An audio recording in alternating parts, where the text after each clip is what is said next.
मेरा बेटा कथा में नहीं आता, मेरी बहू कथा में नहीं आती, मेरी पत्नी कथा में नहीं आती, मेरे रिश्तेदार कथा में नहीं आते, पर मैं आता हूं क्योंकि मुझे बहरा हूं, सुनाई नहीं देगा तो छोड़ने आना पड़ेगा और लेने भी आना पड़ेगा। कम से कम आने और जाने के समय पर मुझे जब लेने आएंगे, छोड़ने आएंगे, तो शिव महापुराण का, राम कथा का, भागवत कथा का मात्र उसके चरण की रज तो मिल जाएगी, उतना भी बहुत। सनातन हिंदू धर्म की ये गाथा है, सनातन हिंदू धर्म का ये प्ररूप है। सनातन हिंदू धर्म की ये एक आनंदता है।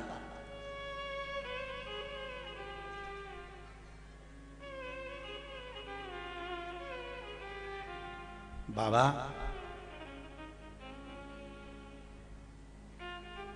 इंद्रियों से भगवान नहीं मिला है, भगवान मिला है निर्मल मन सो मोहि पावा, मोहि छल छिद्र कपट ना बाबा। इंद्रियों से परमात्मा कभी नहीं मिला साहब। किसी के नयन बड़े सुंदर हैं तो वो सोचे कि मेरे को भगवान मिल जाएगा, किसी का श्रवण बड़ा सुंदर है तो वो सोचे भगवान मुझे मिल जाएगा, किसी की वाणी बड़ी सुंदर है तो कहे भगवान मुझे मिल जाएगा, किसी का शरीर बड़ा सुंदर है तो वो सोचे कि भगवान मुझे मिल जाएगा। भगवान इंद्रियों से या शरीर से प्रकट नहीं होता, भगवान तो केवल तुम्हारा मन देखता है। तो कितने निर्मल भाव से, कितने निर्मल स्वभाव से, कितनी निर्मल चित्त वृत्ति से तू मेरा भजन कर रहा है, भगवान आपके निर्मल मन सो मोहि पावा, भगवान आपके भाव से प्रकट हो गए। चित्त वृत्ति चाहिए बाबा। 4 संत भूखे रह गए और 4 संत भूखे रह गए। मेरे शंभू कहते हैं कि मैं अभी आता हूं भगवान विष्णु से पूछकर कि भगवान नारायण ने आज किसी का पेट क्यों नहीं भरा। भगवान विष्णु के पास जैसे ही दौड़ कर गए, इतने में भगवान विष्णु तो तुरंत भोजन करा रहे थे। शंकर भगवान ने पूछा नारायण आज 4 संत क्या भूखे रह गए। नारायण कहने लगे नहीं नहीं नहीं, मैंने उनका पेट भर दिया। जिस समय तुम्हारे मुख में पहला गासा गया था उस समय पर मैंने पेट भर दिया था।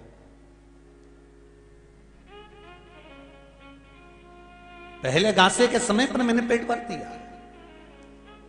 प्रभु पार्वती जी पीछे पीछे दौड़ कर गई, लक्ष्मी जी से मुलाकात हुई। लक्ष्मी और पार्वती में दोनों में बात हुई कि हमारे पति एक ऐसे हैं जो संपूर्ण ब्रह्मांड का पेट भरने के बाद में भोजन ग्रहण करते हैं, क्यों ना एक बार इनकी परीक्षा ली जाए, क्या करा जाए। लक्ष्मी जी ने कहा एक काम करते हैं, 4 चींटियों को एक डब्बी में बंद कर देते। चींटियों को डब्बी में बंद करेंगे और जब चींटी भूखी रहेगी और अपन भगवान को भोजन कराएंगे। देखते हैं जरा भगवान भोजन करता है कि नहीं करता। अब 4 चींटियों को बंद कर दिया डब्बी के अंदर और भोजन भगवान के सामने लगाया। भगवान बड़े प्रेम से भोजन कर रहे, भगवान शिव भी भोजन कर रहे हैं, भगवान विष्णु भी भोजन कर रहे हैं।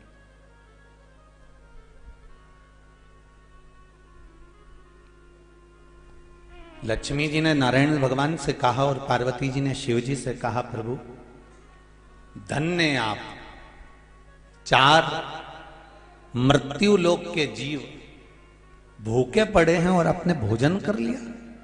इतने में शंकर भगवान बोलते हैं कौन कहता है कि मृत्यु लोक में कोई भूखा है। हम भोजन जब ग्रहण करते हैं तब सबका पेट भर जाता है, तब अन्न हमारे मुख में जाता है। प्रभु आपको नहीं मालूम, एक डब्बी में हमने 4 चींटियों को बंद कर दिया था।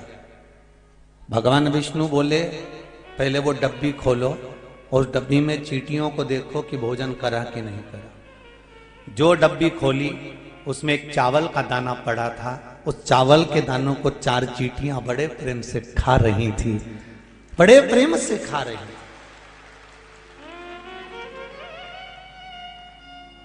4 चींटियां बड़े प्रेम से वो भोजन ग्रहण कर रही है। पार्वती जी ने लक्ष्मी जी से कहा इसमें चावल का दाना कहां से आ गया। लक्ष्मी जी ने पार्वती से कहा मुझे समझ में नहीं आ रहा कि चावल का दाना आया कहां से। इतने में देव अधिदेव महादेव ने कहा सुनो पार्वती, मृत्यु लोक का मनुष्य जब मेरे शिवलिंग के ऊपर एक चावल का दाना समर्पित करता है तो चावल का दाना इन जीवों के हिस्से में तुरंत चला जाता है, तुरंत चले जाता है।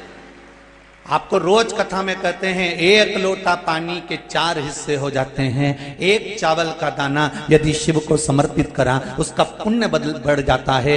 एक बेलपत्र यदि शंकर को दी गई है तो उसका सुख बढ़ जाता है। एक पुष्प मेरे देव आदिदेव महादेव को अगर दिया गया है तो उसका आनंद बढ़ जाता है। मंदिर में और शिवालय में अंतर होता है। मंदिर में मूर्ति है, शिवालय में शंकर का शिवलिंग है। शिवलिंग और मूर्ति में अंतर होता है। मूर्ति एक जगह पर स्थिर हो सकती है पर शिवलिंग वो होता है जहां पर 33 कोटि देवताओं का एक साथ निवास होता है। वहां कोई दूसरा देव नहीं, 33 कोटि देवताओं को एक जगह पर अगर पूजना है, 33 कोटि देवताओं को एक जगह पर जल चढ़ाना है, 33 कोटि देवताओं को एक जगह पर भोग लगाना है, 33 कोटि देवताओं को एक ही फूल से काम चलाना है, 33 कोटि देवताओं को एक बेलपत्र चढ़ाना है, तो शिवलिंग के मंदिर में चले जाओ, शिवालय में चले जाओ, एक लोटा पानी चढ़ाओगे 33 कोटि देवताओं में चले जाएगा। एक फूल चढ़ाओगे 33 कोटि देवताओं में चले जाएगा। एक चावल का दाना चढ़ाओगे 33 कोटि देवताओं में चला जाएगा। वहां बट जाता है, वहां रखते नहीं है भोलेनाथ। शंकर ने अपने पास रखा ही क्या है?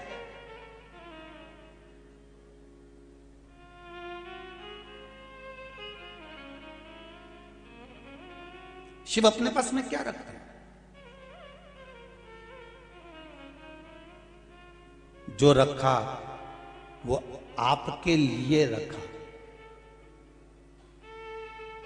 मंथन में विष निकला था,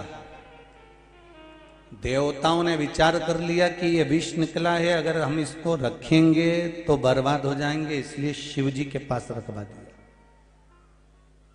मेरे ओगरदानी मेरे शंकर जी के पास में वो विष रखा हुआ है। शिव कहते हैं मैं पी लूंगा पर तुम मत पीना, क्योंकि तुम पृथ्वी पर जन्म लिए हो, मृत्यु लोक में आए हो, तो मेरी औलाद हो, मेरी संतान। तुम क्यों पीना? दुनिया के लोग दूसरे को विष पिलाना चाहते हैं, पर केवल एक देव अधिदेव महादेव कैसे हैं कि खुद विष पी जाते हैं और तुम्हें अमृत पिलाने का प्रयास करते हैं। जो अमृत पिए वो देव है और जो विष पिए वो महादेव है। देवों का भी जो देव है वो महादेव है। जो विष को धारण कर जाता है, पी जाता है, वो मेरा शंकर है, वो मेरा शिव है।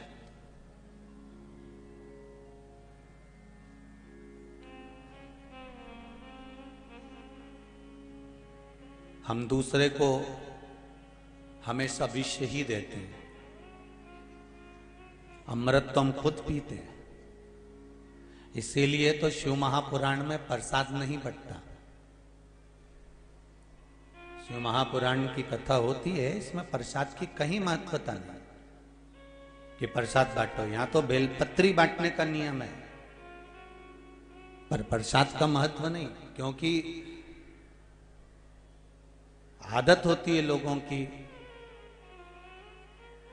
वो कहते हैं ना, सबसे ज्यादा नरक में कौन जाता है, सबसे ज्यादा नरक में कौन गिरता है, सबसे ज्यादा नरक किसको भोगना पड़ता है? तो शिव महापुराण की विद्येश्वर संहिता कहती है जो प्रसाद बांटता है नरक उसको भोगना पड़ता है। बहुत ध्यान देना महाराज जी, नहीं तो तुम बाद में यहां से जाते जाते कहोगे कि शिवर वाला महाराज ताड़ी टेढ़ी कथा बाजता है। क्योंकि तुम जितने बैठे हो ना, तुम्हें प्रसाद बांटने का बहुत शौक है। ईमानदारी की बातें ही जीजिए हो। जितने यहां बैठे हो ना, और जितने आस्था चैनल पे कथा सुन रहे हो, जितने फेसबुक यूट्यूब पर सुन रहे हो, सबको प्रसाद बांटने का शौक है। पर शिव महापुराण की कथा कहती है सबसे ज्यादा नरक में कौन जाता है? तो क्या प्रसाद बांटने वाला जाता है। सबसे ज्यादा नरक किसको भोगना पड़ता है? तो क्या प्रसाद बांटने वाले को भोगना पड़ता है। तो प्रसाद बांटने वाले को नरक क्यों भोगना पड़ता है? तो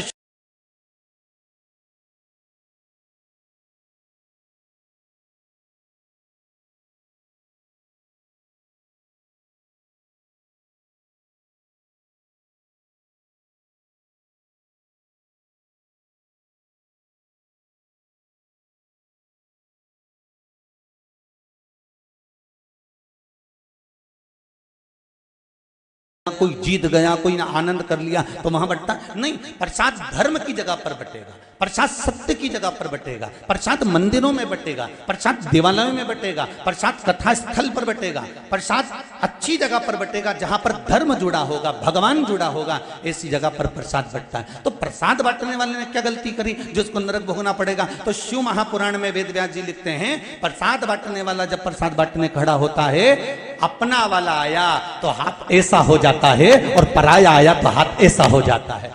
जो भगवान के दरवाजे पर खड़े होकर कपट कर जाता है, जो परमात्मा के दरवाजे पर जाकर छल कर जाता है, वो नरक भोगना पड़ता है। और कई लोग ऐसे हैं, अपनी कमला आई नहीं, वो तुरंत बढ़िया जोरदार पल्लू बल्लू लगी।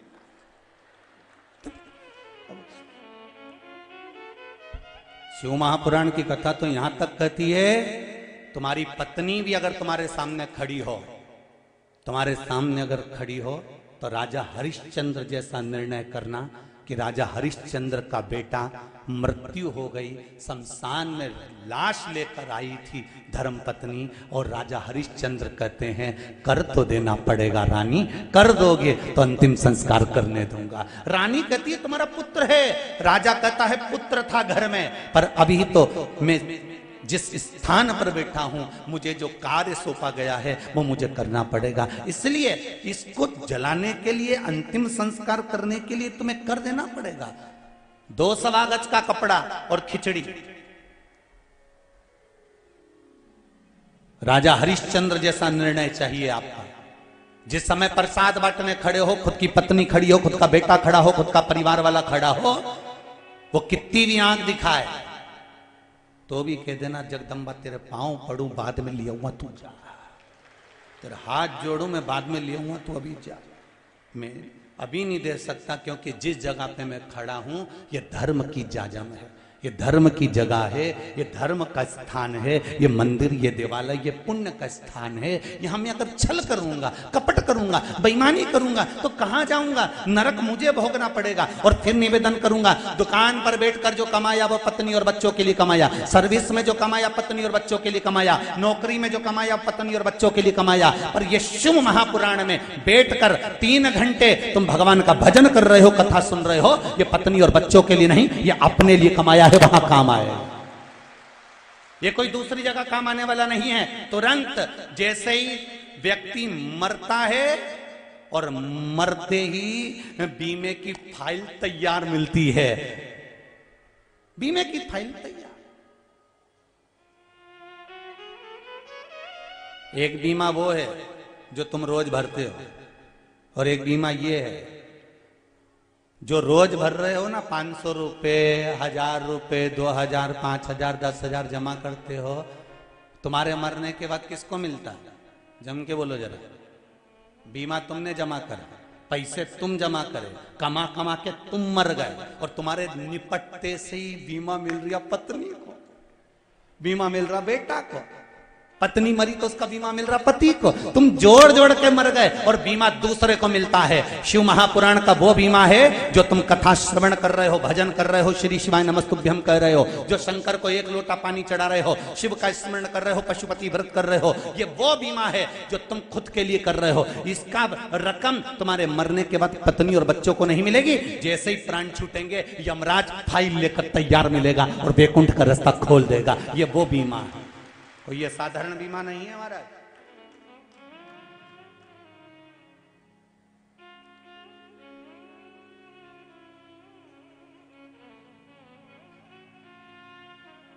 अंतिम समय में भी वो साथ देगा, वो कोई दूसरा नहीं हो सकता।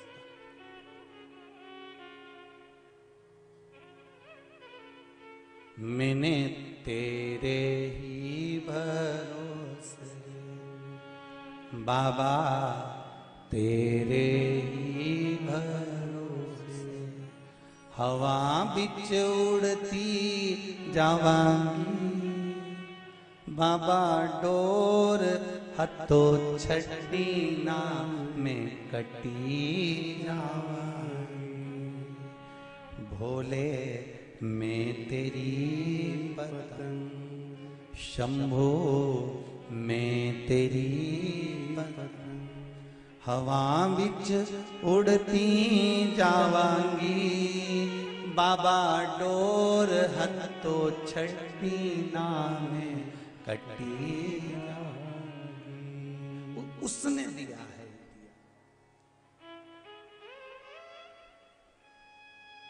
एक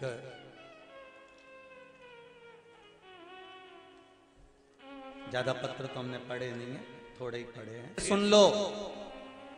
जितने लोग जहां जहां से आए हो, 3 घंटा आपने जो देवाधिदेव महादेव को यहां दिया है ना, जिंदगी भर जो तुमने कराया, जो भी कुछ तुमने अपनी उम्र निकाली है, कोई 40 साल का हो गया, कोई 50 साल का हो गया, कोई 60 साल का हो गया, कोई 20 साल का हो गया, कोई 30 साल का हो गया, जितनी उम्र तुमने निकाल दी, उस सारी उम्र में तुम 2 साल से 3 साल से 4 साल से जो शंकर की शिव पुराण को सुनकर शंकर के पूजन में लगे हो, तुम्हारी सही उम्र तो अब चालू हुई है कि तुमने उम्र का सदुपयोग करा।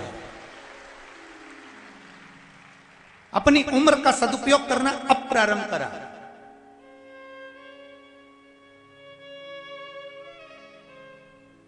जो निकल गई वो निकल गई। हम ये नहीं कहेंगे कि तुम गाय भैंस मत संभालो रे, हम ये भी नहीं कहेंगे कि तुम खेतीबाड़ी मत करो, खूब करो दिल से। जैसे बीज बोते समय तुम दिल से बोते हो, जल डालते समय तुम जल दिल से डालते हो, पानी फेरते समय पानी दिल से फेरते हो, जो कुछ भी काम करते हो वो दिल से करते हो, तो फिर फसल भी मेरा मालिक दिल से देता है। उसी तरह शिव भजन भी दिल से करो, भगवान का भजन दिल से करो, स्मरण दिल से करो, वो दिल से देगा।